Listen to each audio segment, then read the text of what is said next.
The 5 aggrieved People's Democratic Party governors have reportedly met Bola Tinubu, the presidential candidate of the ruling All Progressives Congress, in London. The governors, who have parted ways with the presidential candidate of their party, Atiku Abubakar, recently declared that their preferred presidential candidate will be announced in January. The governor's refusal to support Atiku is predicated on the refusal of the party's national chairman, Iyorchia Ayu, to resign following Atiku's emergence as the presidential candidate of the main opposition party. The governors, Nyesom Wike Rivers, Seyi Makinde Oyo, Okezie Ikpeazu Abia, Samuel Ortom Benue, and Ifeanyi Ugwuanyi of Enugu State argued that the leadership of the party is too pro-North, as Atiku, Ayu, and other key leaders of the PDP are from the northern region of the country.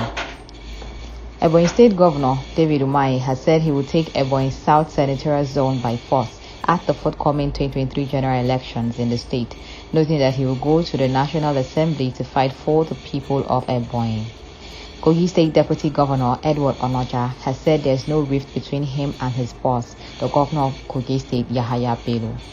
The suspended publicity secretary of the Labour Party, Abayomi Arabambi, has faulted the appointment of Akin Oshuntokun as the Director General of the Obi Dati Presidential Campaign Council. Arabambi, who disclosed that Obi's new campaign DG is the senatorial candidate for Zenith Labour Party representing Ekiti Central District, accused him of being fraudulent and deceitful, but Oshuntokun kicked against the allegation, saying he was not a member of the ZLP and never had the said senatorial ambition as speculated. What is your take on the G5 governors meeting with Tinubu?